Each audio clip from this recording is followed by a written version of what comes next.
Okay, guys, we're back. We are back.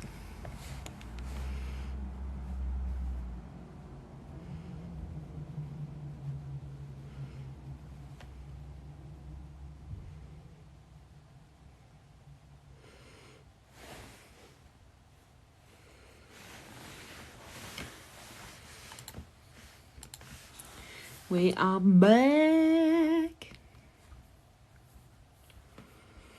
Amy, you found us. We're back. I've just gotten in touch with Sal. She's just fixing up a couple of things, and she'll be joining us very shortly.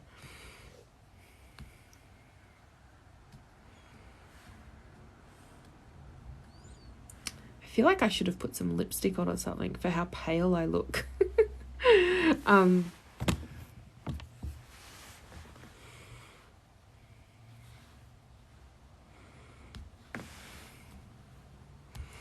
Just popped to say you're here, but you'll be back. Yeah, awesome. No problem. Appreciate you being here. So, we're going to be talking a lot about disability, intimacy and sex, and NDIS. So, I've got some very big questions. Here we go. She's joining us. Hello. Hey, we got there. Yes, I do apologise. I'm fashionably late, of course. Can't keep my timing right. Fashionable. As long as it's fashionable. How are you today? I'm good. I've got just some really great questions. I hope we can get a bit of clarity on for a lot of people who are NDIS clients, because yes, I've got these questions. I'm assuming everyone else does too. I've got questions of my own. Don't worry about that. It's never ending. When we talk about NDIS, I don't think the questions will ever stop, to be completely honest. Yes, I agree. It just doesn't stop because they keep moving the goalposts. Absolutely. So I think it would be really cool because we've got comments coming in on both of our threads. Absolutely. If maybe just every 5 to 10 minutes we just pause to check if there's any questions. But I was hoping you'd be able to share a little bit about what you do and who you are, because there's some people, I don't know, it's possible there are some people who don't know. Yes, and look, even my own audience, I must admit, I have only started this account, I think it's going on 3 weeks this week. I've had much bigger response than I was expecting. So if everyone's wondering where did I pop out from and what's my deal, I think that's fair enough to want to ask and find out a little bit. I feel like you've been here for forever. Yes, I feel like that too. TikTok will do that to you. But look, the basic rundown is quite simple. And that is that I was employed by the NDIA for 12 months. I did do customer service side of things, so I was not a planner. I was not, let's call it, in a high position to make, authority type decisions, but I did see the goings on. For me personally, my journey ended working at the NDIA once I was told I was helping too much. So that was enough for me to hear. You were helping too much. Yeah, I can talk, and I did my job well and quickly, but I think that by design, if you're not asked, don't answer. So for me, it was enough to decide to leave. Damn. And don't get me wrong, it's not that the job was bad. It's not that, I didn't enjoy what I was doing. I just felt I could offer more outside of the company and outside of the government sort of restrictions. I obviously wasn't going to start, yes, it was a customer service role, Cam. I wasn't going to start a TikTok account while I was working there. I think that would be most inappropriate. And at the same token, I was absolutely busting to do that because I figured that I could reach out to so many people on just a really quick, easy access platform to be able to offer, I don't know, just some extra little bits of information. Everything that I do offer as far as answers goes is all available. It is public knowledge. It's just finding it might not be that easy. Oh, 100%. And I think it's really important that we have content like yours out there for the disability community, because let's be very blunt about this. NDIS is a nightmare to navigate, and it's confusing, and doing it on your own is almost impossible. I totally agree with that statement. And honestly, I believe it's due to its age. I think because I'm very pro NDIS, NDIA, I'm very, very for the concept, the idea, the intention. Ask for a very short period of time from a lot of people, from a lot of different, let's call them areas, because let's say something like an organization that's now an NDIS partner, we're expected to know the whole sort of scheme of things, but not really have the training or the information provided. So a lot was asked for the people coming into the scheme to jump on board and share the right information. The NDIS partners generally know what they were doing before and maybe not what has happened since. So it makes it very hard for even them to be, maybe the best point of information to have. And as an NDIA staff member on the phones, we didn't know it all either.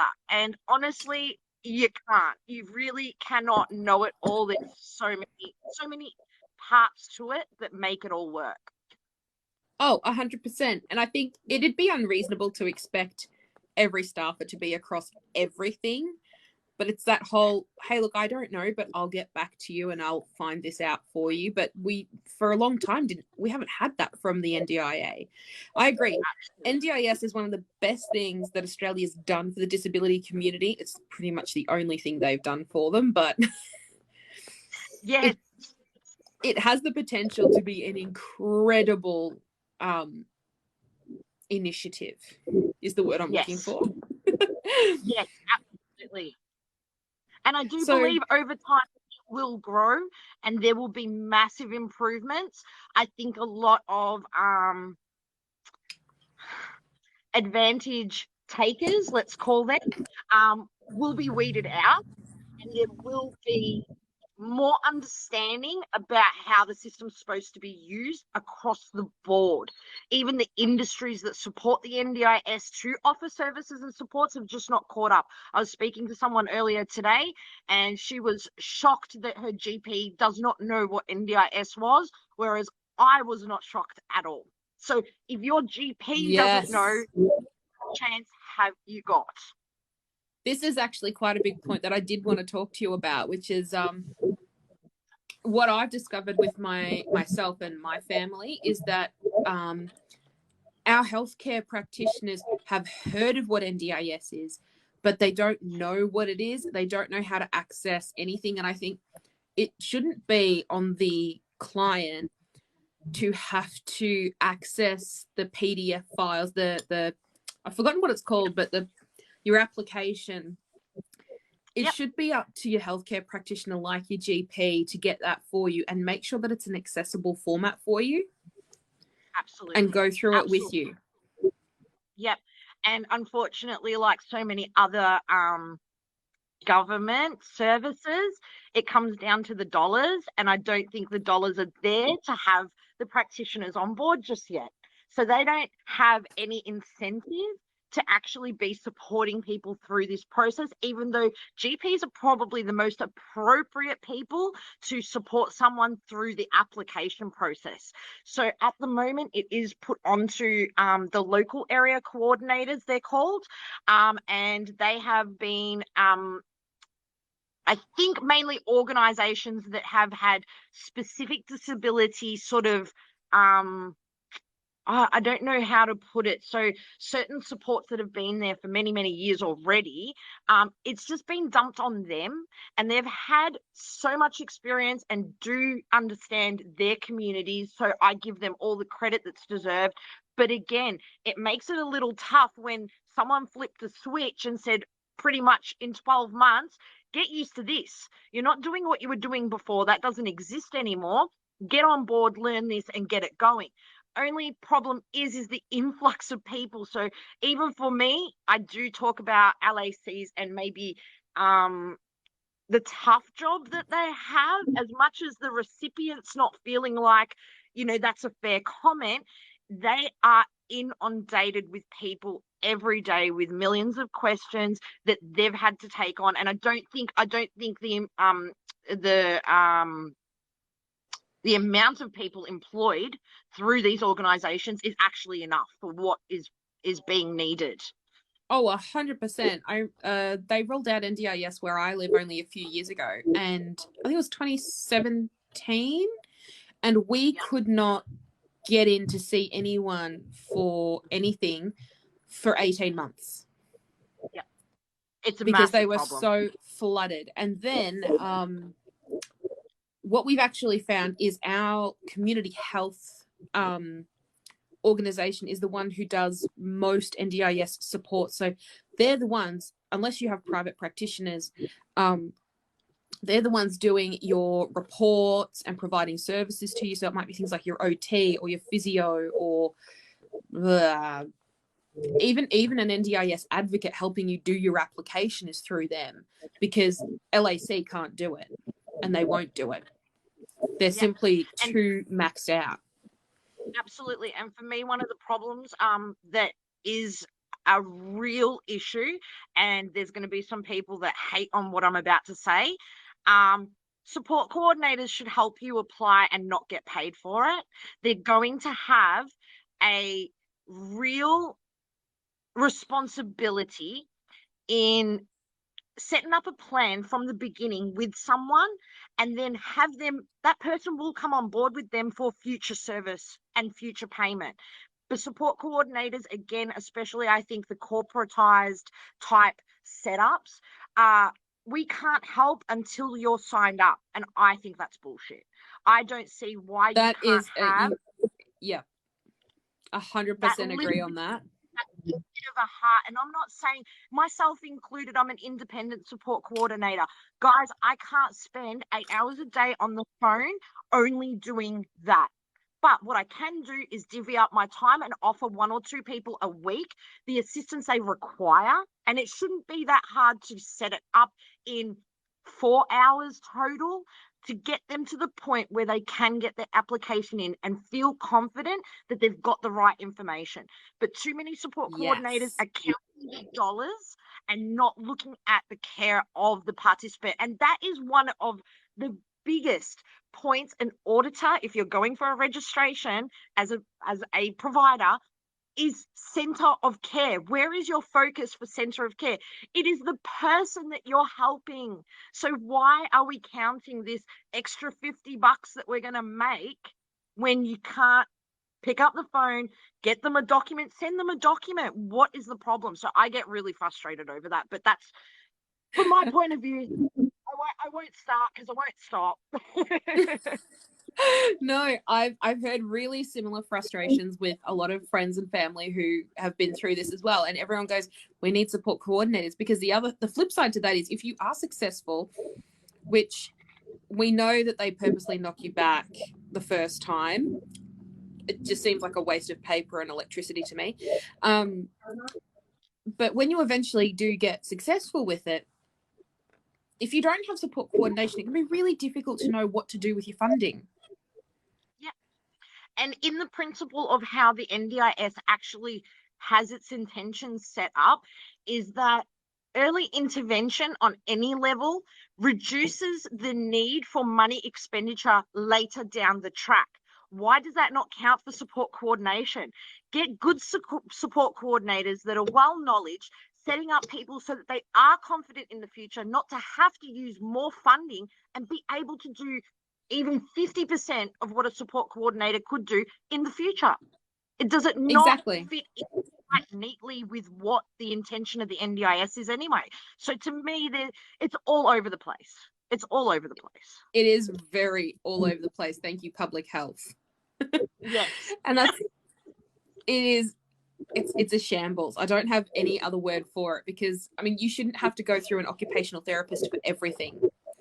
You should be able to go to a support coordinator, talk to them about what is going on for you, look at your application, and then go, hey, well, I think, did you know that we have services that do this? Or these are different ways you can use support workers. Correct. A really good example of that is, I think people don't realize that support workers can help with meal preparations. And I know that that's a really big one for people with disability, because cooking and meal preparation is exhausting. Even getting to the grocery store to be able to buy the food that you need can be really like a big undertaking. Absolutely. Another great example is a lot of parents have children who do have support workers, but they might be requesting something like some educational assistance for that child. Now, if you look around, you can sometimes find a French-speaking support worker that may be able to assist your child with a bit of French homework if that's what suits them. So it is about getting a bit inventive, and that's where I do appreciate the NDIS, that there is at the moment, which I do warn everyone, it might go away, so we need to be aware of using this to our best ability now, of being that bit flexible and understanding and be able to maneuver around. So work with the words that they're giving us to sort of use to get what we need. So reasonable and necessary, we're going to hear it a million times, but make calls, make the inquiries. And that's, again, another thing that I think a lot of support coordinators are dropping the ball. They've got a yes or no answer for everything, but no alternative solutions. But there's plenty out there, so we have to get a bit inventive. Oh, 100%. The best thing that I ever got told with my partner's package was they may not pay for the materials you need for something, so they won't pay for the groceries, which is fine. I don't expect that. But it's the labor. And I'm like, oh, that just opened up a whole world of possibilities for me. And I'll say, like, for us, the best thing that we ever did was hire a cleaner.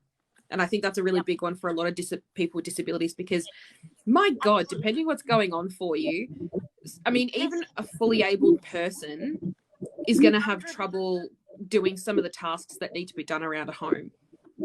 Absolutely. And having that neat environment, even if it's neat, let's call it neat. Dust will exist no matter what we do, but if it's neat and organized, it helps your frame of mind on a day-to-day basis. And as much as it doesn't seem like a big deal, it really is. It's nice to wake up in the morning and go, oh my God, I don't have, a pile of clothes here, and my toilet's, needing a scrub down. It takes a sort of load off somebody that, even with a completely capable person, can be really damn stressful. You're looking at something and going, how am I going to get to this now today? Imagine having to drop everything and go to appointments, having to go to physiotherapy and being exhausted afterwards, and expecting to come home and do all that extra stuff. You need that little bit of a break. Mentally, it makes a massive difference. Oh, hugely. And that's really important for your capacity. And having, I don't know, you've probably heard it a million times, spoon theory. Yes, like it gives you spoons back. Correct. It helps you with your spoons budget. And all the little bits help. 100%. So I had some more specific questions that I think we need to start getting into, which problem. Is I think we should talk about what to do again if you have a healthcare practitioner that you go to, whether like GP, let's go with the GP, and you want to apply for NDIS and you say, hey, help me out here, and they look at you with a what the fuck look on their face. What is NDIS? What do we do? Like, is it, I personally think it's not the patient or client's responsibility to educate the healthcare practitioner. I think that's their job to do it. What do you think the best thing to do is? It really does depend on the level of capabilities you have within yourself, because there's a lot of different ways you can go about starting that application. My favorite start to the application is definitely giving the NDIS a call directly. If you can answer those basic questions over the phone, and if you have got the ability to understand a bit of jargon that they're going to have in a few of their scripts, which is asking for permission from you to use your information in regards to setting up NDIS for you during the application, you should just call and do the first part over the phone. There's a couple of things I'll ask for, which is your basics, your date of birth, your addresses, anyone else that you'd like to add in as like a first point of contact.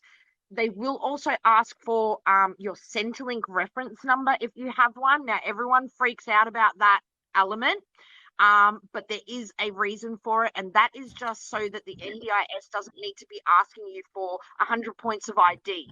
They actually only use that Centrelink reference number to validate that you are an Australian citizen, that your address is correct. So those bits of information is important for them to match up. Otherwise, they'll be coming back to you and asking you for ID that matches the information you've given. And then other than that, what will happen next is the evidence of disability form will come out. That's the one you can take to the GP. So that one there is designed to be filled in either by yourself where you're able to, even with a family member that can actually offer insight into what the situation is. And then one of two ways that can be then handled. You can send that off individually. I'm telling you now, the NDIS will still get back to you and say, can we please have documentation? So diagnosis, reports, and assessments. If you read the document they send you out, it says one or the other. Bullshit. You need to do both. You fill out the form, even very minimally. So even there's a section there that, it covers asking you how your mobility is. Now, most people be like, oh, I can get up, get dressed and whatever. But you need to be thinking a little bit more broadly. And that is, on a day that your depression's really bad, are you able to get out of bed? You might not be able to. Put that down. It doesn't mean that you need a prosthetic. It doesn't mean that you haven't got the ability to go shower yourself. It's asking you really clearly, when you're at your worst, what's happening with this area of your life. So don't be shy to fill it in, but always accompany it with actual letters, assessments, diagnosis paperwork, anything you've got, because otherwise they'll come back to you and say they don't have enough information. But the initial what we call an access request, which is the application, even that doesn't have a normal name. It's an access request, is an application to start to try and get onto the NDIS. Do it over the phone if you can, even if you need someone there to assist you a little bit. Do it over the phone. It's much easier than taking in that form to your GP. Love it. Love it. And that mobility thing is really important. I was thinking about that. And I know when we did ours, it really helped to have someone prompt questions and to sort of, ask, hey, what happens on a really bad day? And how do you go moving around the house? Does someone have to help you? Even things like getting in and out of your shower or your bath, whatever it is that you have going on. Really important stuff. And because I'm sight impaired, these are things that I'd already adapted to, but hadn't given thought to. So then it was like, oh, Yeah, that is a bit of an issue. Because as humans, we will naturally lean towards, no, that's okay, I can do it. There's a few people out there that will take it to the other extreme, but generally we want to be proud of ourselves that we are able to look after ourselves. And really, in this documentation, you've got to let that wall down a little bit, maybe not be so proud, and actually state how it is. It won't be used against you, it will work for you. And a lot of the times, I think people hold back. You've either got the people that exaggerate over to the other side of things, but in general, I think people do hold back. They feel that they're maybe not worthy. They're not used to the idea of even a service like this existing. So they're like, I don't want to take advantage. Maybe I won't get any money if I ask for too much. All they're asking you, though, for is really the truth of what's going on. And they can't fund something they don't know about. So you got to keep that in mind as well. That's so true. So then, okay, let's move along then to say you've got your funding, or you're at the point where your plan is being put together. Like, you've been accepted, you've either got the money or it's about to hit. Well, you know. I want to talk about intimacy and relationship building, particularly sex. Now, I know that we have a very conservative Christian government, but also sex is such a fundamental thing for human beings, and it's something that's not talked about in the disability community, and yet it's so fundamental to our biology. Yes. And I think we've all got the question, will NDIS fund anything to do with sex and intimacy? Yeah. The basic answer is yes, and it does fall into, like everything else to do with funding from the NDIS, a case by case circumstance. This is not something, this has got to be made really clear to, I think, the wider public audience. It's not something that once you've got your funding, you just dip into it and go out and organize that yourself. This is a very specific and monitored area, and so it should be, I believe, as in the right people are getting the right services. But yes, there is acceptance for that. Absolutely. Absolutely. That is not the answer I was genuinely expecting. I really thought you were going to be like, of course not. Why would they do that? But that's incredible. So when we're talking about this kind of funding, I think we should explore what that funding can look like, because, I mean, obviously there's a lot in this space when we're talking about intimacy. So are we talking about sex workers? There is a very, very small percentage of people that have had that and will have that as one of the fundable services. Yes, it's not a common one, to be honest with you, and there are definitely specific, let's say, I don't want to call it criteria, I want to call it specific circumstances that do allow for that to be one of the services funded. But again, there's a really big misconception out there, because this particular bracket also covers a lot of other areas when it comes to even sexual expression.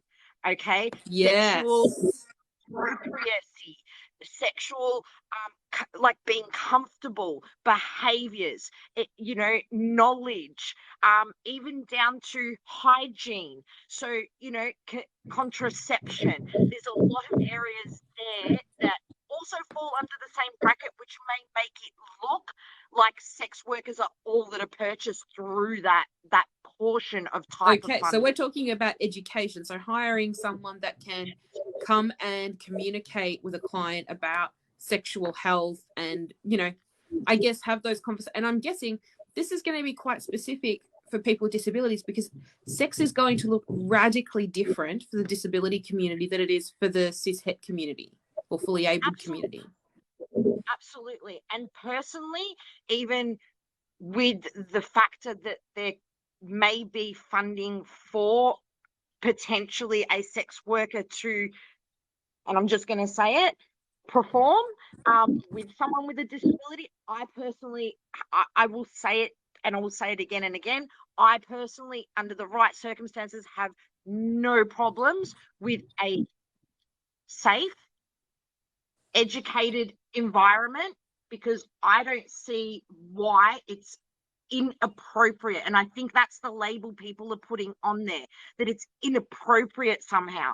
You're not in that person's shoes. You could not possibly understand what it would be like, that your whole life is going to mean you never having a sexual experience. So we're talking about people in very specific circumstances, and they should have the right to be able to access something like that also. Well, I mean, you've also got those horrible stereotypes going around about people with disabilities. And I think there's that mindset of, you know, they're just not sexual beings. And it's almost like we treat them like they're children the whole time. And they're not allowed to be adults with adult needs. Absolutely. Absolutely. And if we're being honest, you know, all of us have at least once in our lives some kind of an urge to have sexual satisfaction. Let's not lie. I'm no angel. You we can't all take went that. through adolescence. Absolutely. Imagine being from a teenage sort of side of things. You're already limited to potentially your social interaction. You don't have people that are, say, the same as you. So even with a relationship there, how difficult it must be to even make a connection. I can't see taking that away from somebody is the right answer. And mentally, what that would do to them on top of that, I don't know. Like, you know, again, from being in their shoes just for that second, how that would make me feel, for example, you know? So I want to explore this a little more with you. So when we're talking about having a sex worker who might, I'm going to say, engage in intimacy with someone in this particular sort of situation, are there other things NDIS will fund to facilitate that? So, for example, you need somewhere that is safe for both parties to be present. So is that something that they can do where they say, okay, it's you know, the sex worker can't do it at their house, that's not appropriate. It's also not appropriate for this to happen in the client's home. Also, and that could be because it's not safe, it's a group home, or family attitudes and beliefs. In the other room. Who wants to be doing that when mum and dad are in the other room? Come on. Exactly. Privacy. And this is the other thing. Privacy and independence for people with disability is a big thing. And that should always be respected. So will NDIS say fund I don't know what the right word for this is, but like a some form of accommodation? I think under the appropriate needs. So again, it being reasonable and necessary, yes. Again, reasonable and necessary. Yep. It would be reasonable as a 20-year-old male, female. Let's not assume things, because I think that's another misconception, that it would only be males that are asking for this kind of service. Okay, so we need to throw that out the window as well. I need to make that really, really clear.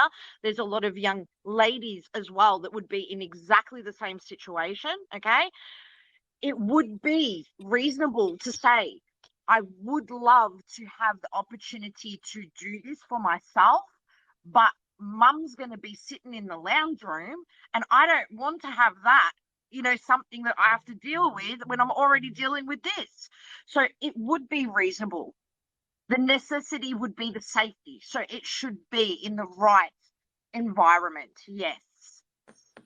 Oh, I love that you've said that, because that's something I think people don't consider when we talk about sex workers. Is it has to be an environment that's safe for everyone, not just one party. Correct. It's got to be for both of them. And I think that's where, too, a lot of the discussions can get a little bit heated, maybe, that Well, firstly, there's too much of this inappropriacy. I think that under some circumstances, yes, certain sex workers are put in a position that they don't want to be in, right? I'm not going to disagree with that. But there are people out there that choose this as their employment. They're in control of it. They take care of it themselves, and they make their own choices on what and how they are going to operate, just like any other business. Let's be honest as well, it has been a business standing since the beginning of time, and there is You'll a never reason for that. eradicate it. No. And if we pretend like it's not there, it goes underground and it starts to be unsafe.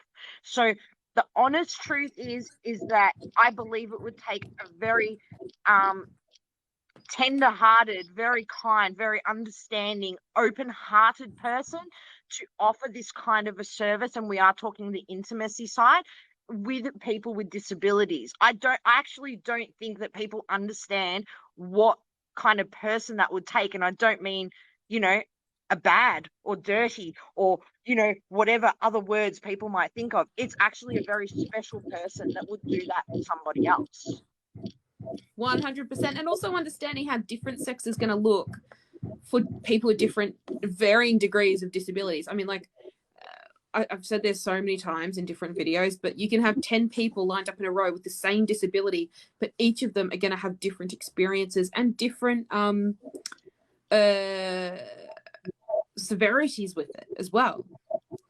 And so sex is going to look totally different for each of them. If you're someone who's quadriplegic, you might only be able to feel from the neck up. So sex for you has to revolve around what you can feel. Correct. Exactly right. And that's where we take our own lives and experiences and throw them at other people. We've got to understand that's not how it works for everybody. And I do have to really make a big point that there's also a network of support around the intimacy. It's not left. I'm even making it sound a little bit like, oh, we book someone in, it happens, and off they go. No, there's actually support, education, nurturing from experts that go with that experience. So it's really important. Because like imagine like this is someone's first experience. You don't want it to necessarily be, like going to McDonald's. Correct. Correct. I think everybody has the right to have a special time, your first couple of times, etc. And there should be that level of education and care put into it because it is an important part of everyone's lives. That's exactly right. So with I suppose the service being provided, there's also support included in that. So there will always be an element of psychology that will be followed up with, and even to the point of education surrounding relationships. So this is one part. It may be that they have a girlfriend. They've had a girlfriend or boyfriend or partner for 6 months now, but they haven't gone into that because they don't know what's going to happen next. So this might just be one of those things that for them, it is the right experience to have to understand really what that experience might be like moving forward with their partner. Like there's so many levels, and I would never judge because I'm just not put in that situation. So for me, I can theorize and imagine 100,000 scenarios. And in all honesty, the NDIS does not hand out these little tickets for people to be going to get sex workers just because they feel the need to release. There is really solid needs behind that. So it isn't as lewd as it's being made out to be. That's awesome to know that that's really well supported, actually, because it's such a thing that let's be honest, how many of us have some weird messed up stuff around sex because we didn't have the education or the knowledge or the support? Exactly right. That is so true. That is so true. That's actually really, really heartwarming. wanted to ask you as well, sort of around this question as well, because I mean, disability is so broad. There are so many different kinds. It's like a whole thing in and of itself. And I assume the answer to this is a yes, but I could be wrong. Will NDIS help fund specialty equipment that you might need in order to engage in intimacy? So I'm thinking things like, oh gosh, I don't even know what they're called, but like if you need a particular type of equipment to help you like support your back or your hips or something like that. I don't even know what they're called, but like I'm thinking like some sort of a frame or bench that you might need that you can use. That's where it may get a lot more complex, and you would need to have a team of experts working with you in order to make that happen. So it would be, let's say, from a perspective of what would be required for something like that to be viable, to be purchased with NDIS funding, you would have an OT report just like you would for any other assistive technology that is needed. So in the instance that there is, and again, please nobody take what I'm saying out of context, and I do have a lot of scenarios which are from my imagination only, but a married couple where one of the partners may have been injured, severely, they're still in a loving relationship and they might need some assistance in order to be able to have sexual relations. If that is the case, I would say very likely with the right documentation, because this is what NDIS is all about. It's about the right paperwork being presented. Yes, you would then be, in fact, allowed to buy certain items to assist you to fulfill that part of your normal life. Again, I have no problems with that. That's awesome, because this is something that I had in my mind where I was thinking about people who might be have some sort of paralysis or maybe can't use some or all of their limbs for whatever reason or don't have any. And I was like, that would be incredible if you can get that kind of support to have, I can't think, but like a special chair or couch or something that helps your body to do this. Absolutely. And in the instance, for example, they're called partner beds. I don't know if you've ever come across that before. No. Okay, so when there is one half of the partner that have needs for specialized bedding, the NDIS will grant a secondary. Sorry, my puppy's looking at me. What do I do? Say hello. Hello. Oh, so cute. Hello, everyone. I don't know why it was looking at me really weird. What was I saying that was wrong? When the specialized bed can only be made, let's say, so that it's accessible from the sides, or there's, railings that come up, the NDIS will also cover what's called a partner's bed. There's no reason why a partner still shouldn't be able to sleep next to their partner just because they've got a specialized bed. So what they will do is give extra funding in order to make sure the partner is comfortable and secure so that they can still both be together. That's actually quite beautiful. Mm-hmm. Like, that gives me so much comfort. Like, I don't need that, but it gives me comfort to know that that's there for other people. Absolutely. And these are the little things that, going back to what really shocked me when I was told I helped too much at the NDIA was things like that. How in the world would someone know if they're not told? Like, it isn't a general item that's just listed there for everyone to sort of reach out and grab onto. So it is there. It's just got to be approached in the right way. Yes, that's the big thing, isn't it? So I'm building from that. Now, this one might be a little trickier, but I'm curious to ask about toys, intimacy aids, let's call them that. No, I don't believe so. And the reason I don't believe so is the NDIS considers that to be a personal purchase. If the if the aid needed to be, and now I'm going to speak again hypothetically, custom made for some customized reason, correct? Yeah. Then yes.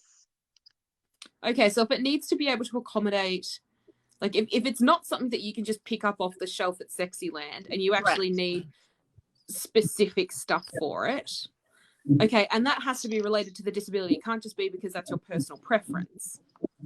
Correct. Absolutely. So again, it comes down to those little specifics that make all the difference.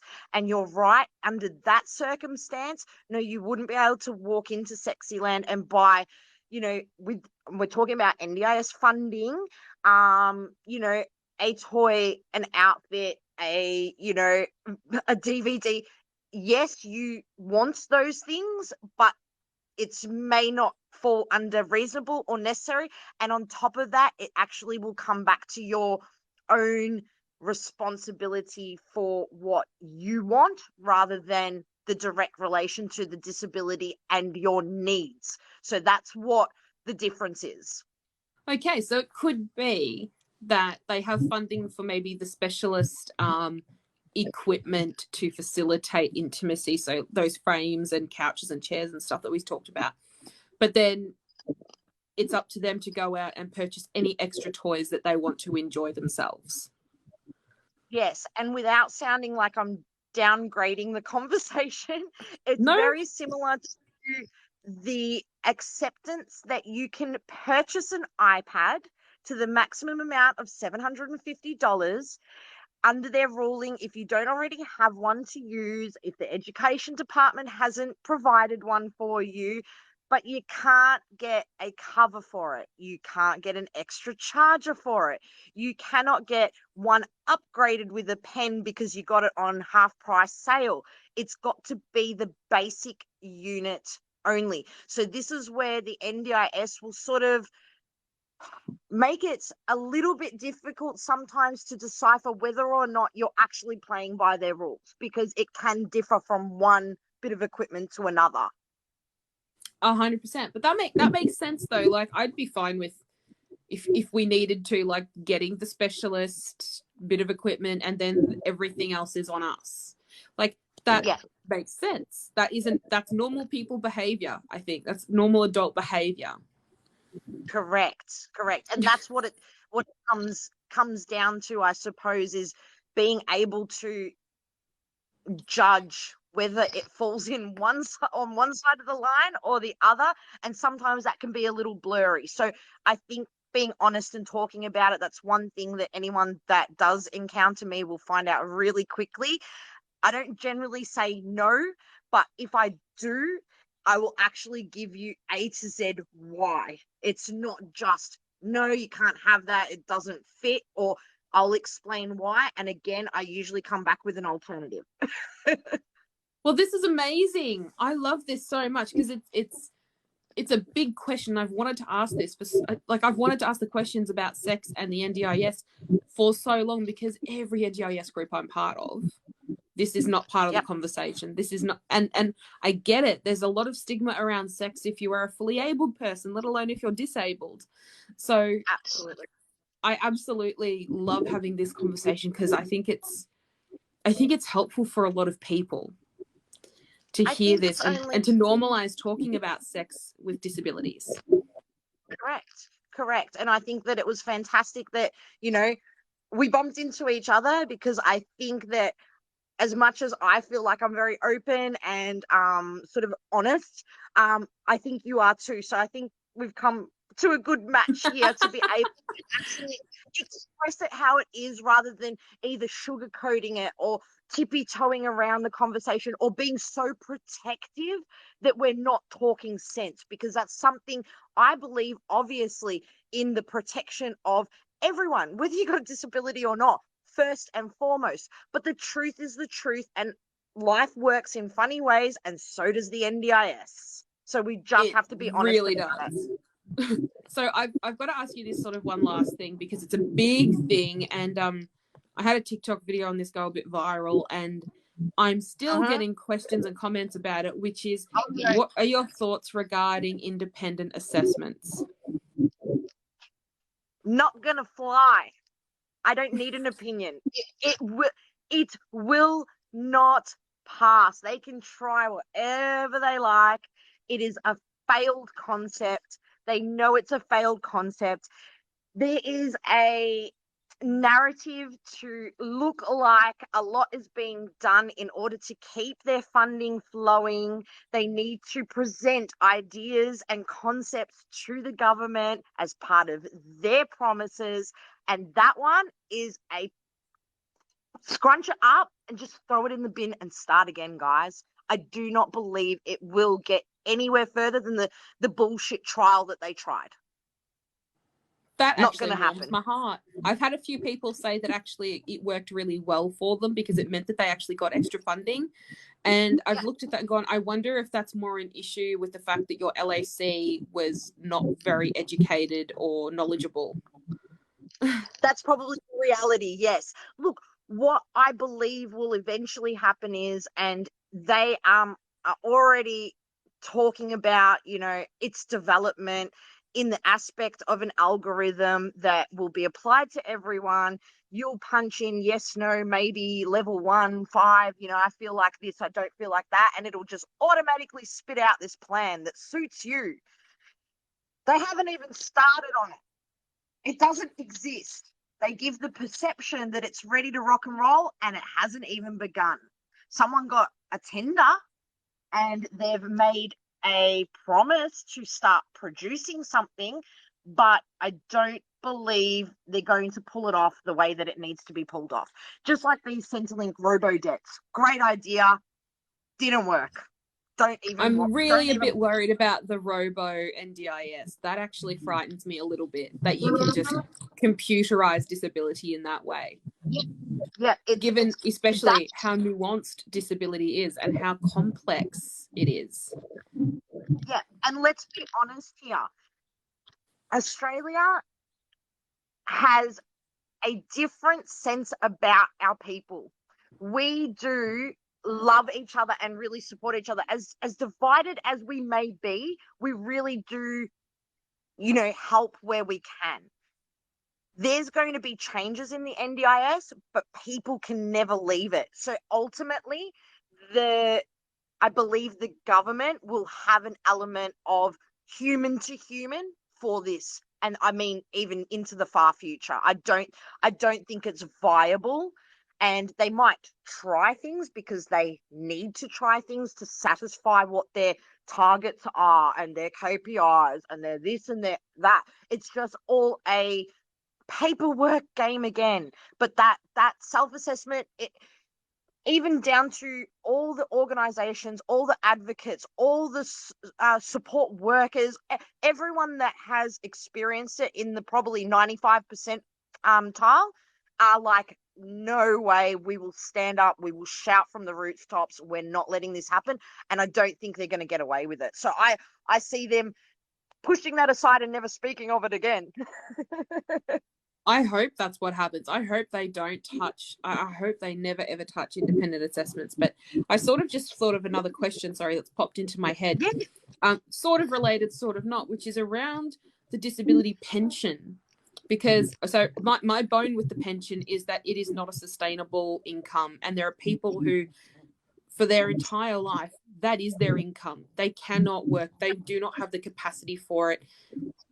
And that's not a sustainable income. It puts people at risk. Do you think there will ever be changes or that it may be amalgamated into NDIS? My prediction is exactly that. I was speaking to a colleague of mine in regards to that exactly.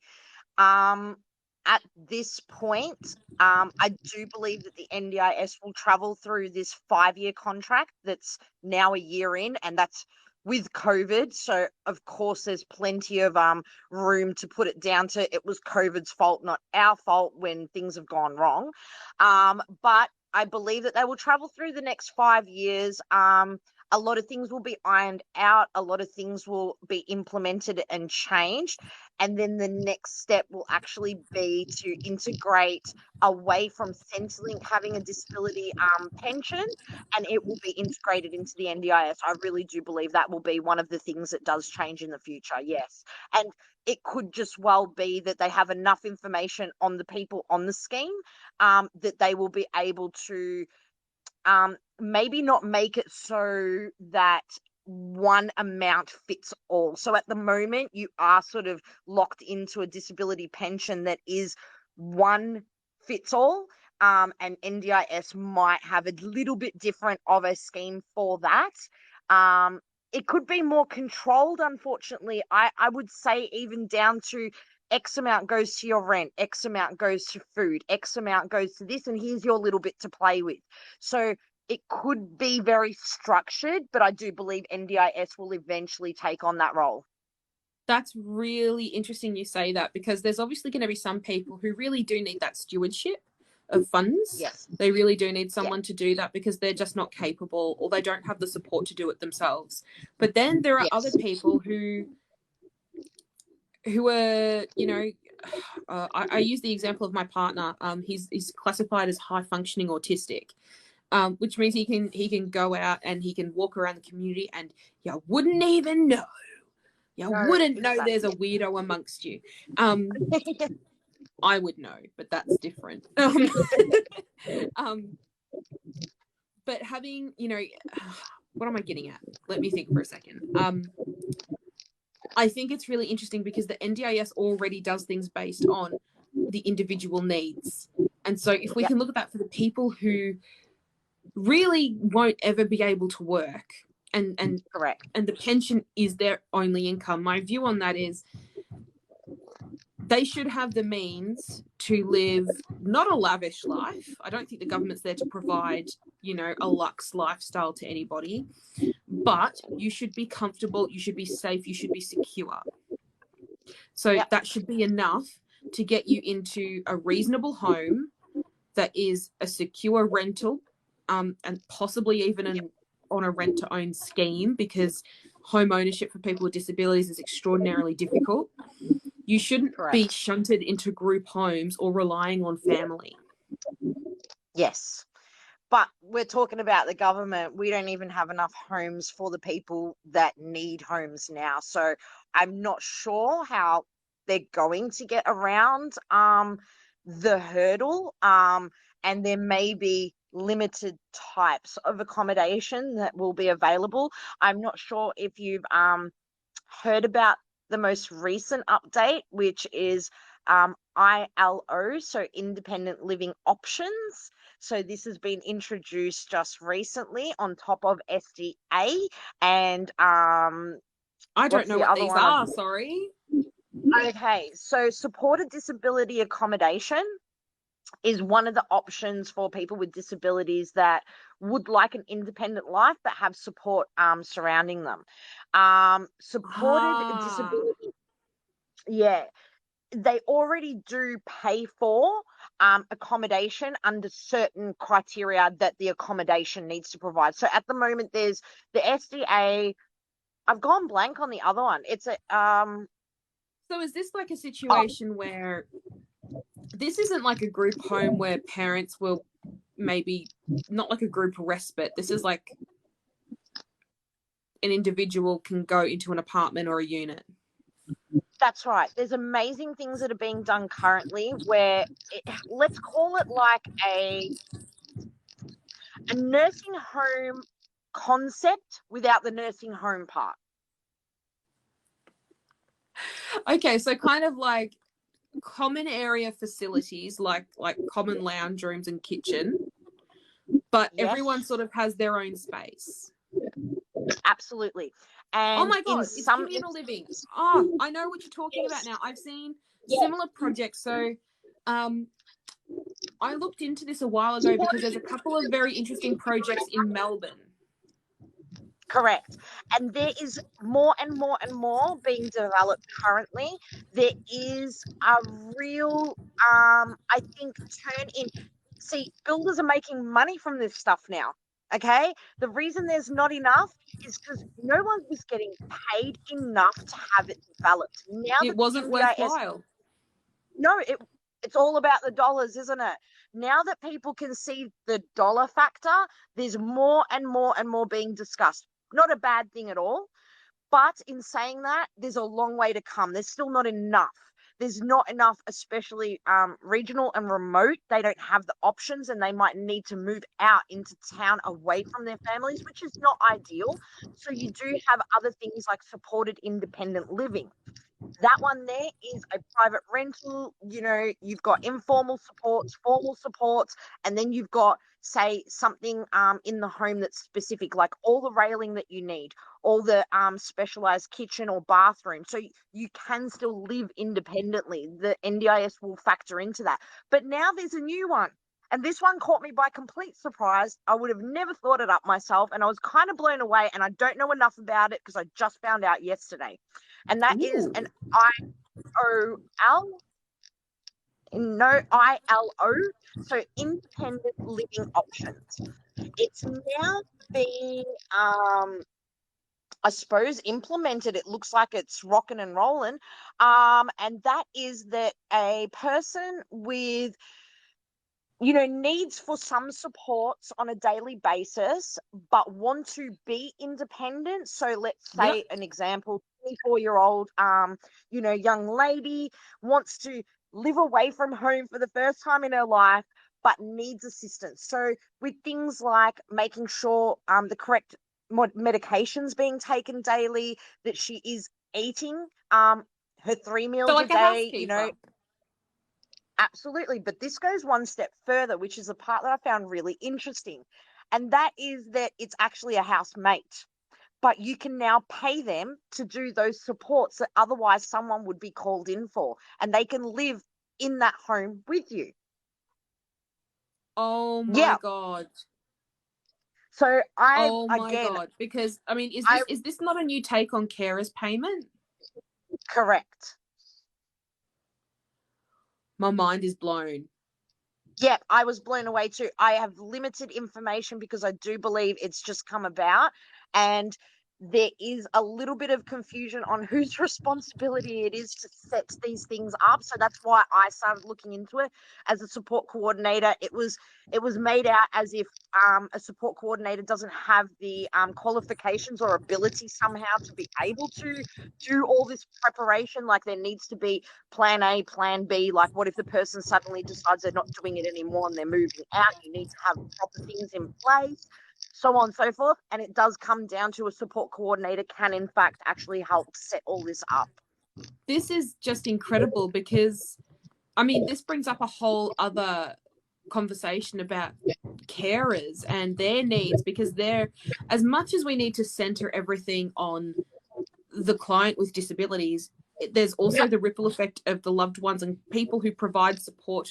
It's different if you're being paid for it, but if you're mom, dad, brother, sister, it is difficult. It is really, really difficult. And I think the NDIS is running into a lot of situations there that, let's say, for example, conflict of interest is a continuing like headbutting against a brick wall. But I want my sister to live with me, but she can't not work 3 days a week when she's looking after me. She can't get carers payment. She's got her own rent to pay. Why can't she help me? Well, now she can. And that's where they're finally opening their eyes a little bit to see where it's about money again. Like, again, the reality is they're saving money by not having to call a random support worker in that may not know the person personally, know their personality, their triggers, their ups and downs. They can have that person that they're fully entrusted with that obviously wants to be there, right? And have them assisted financially for doing that. So it's an amazing breakthrough. Again, I need to find out more for myself. It's only very new.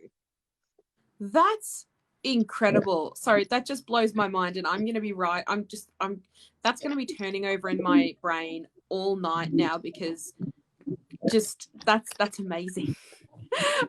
Do you think there's an element here of like the fact that the government didn't actually understand disability until they started getting people asking for NDIS? Like, yes, do you think there's like a lack of data and info?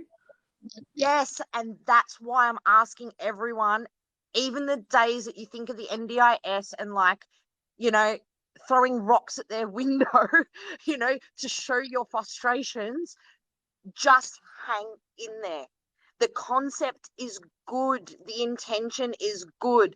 I mean, there's enough free government money that we'll all pay for in 30 years down the track going out the window anyway. So please do give it to the people in need, for goodness sakes. So it just seems like it's a learning curve, and they will get there. There will be improvements, especially when they see that they can get away with paying less.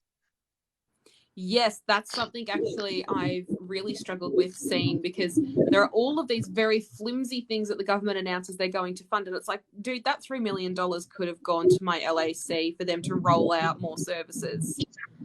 Exactly.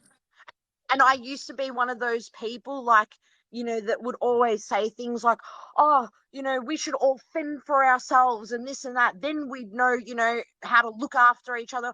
You know what? We're at the point, unfortunately, that the government is handing out money as if it did grow on trees. So you know what? Fuck it. Use it, guys. Grab it, use it. I am not even ashamed to say that anymore. I really used to be one of those, I pay my taxes. All right, cool. I paid my taxes. Hopefully, karma will come back around and I'll be looked after if I need to be looked after.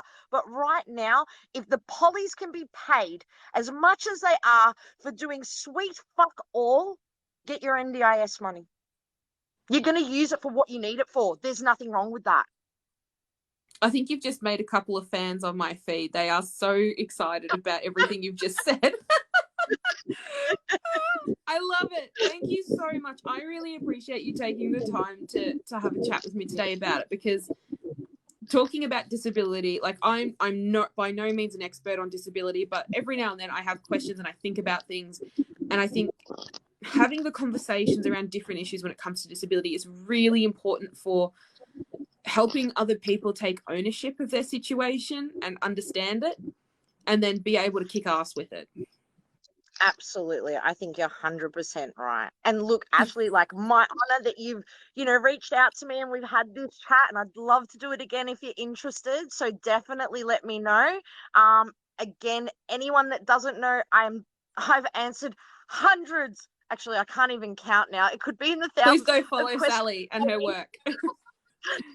But for sure, if you've got questions, that it is a little difficult when we're on a dual live like this. We are trying to get some conversation happening, and I do apologize. I haven't really answered anyone's questions here, but reach out to me. I've actually opened up my messages to public, so it's not that you need to be my friend to send me a message. That is on purpose. I will get back to everyone that I possibly can get back to. Although sometimes TikTok, where do my messages go? I see one, I go back. So that's not me. That's TikTok. But otherwise, Ashleigh, like, so nice to meet you. And honestly, you as well. Great chats. And yeah, we should do it again sometime. Oh, we definitely will. Thank you so much for joining me. I am going to go and pee. Got a cup of tea, and now all I need to do is wait. Do it. Go. Thank you so much. Thank you. Bye. Bye.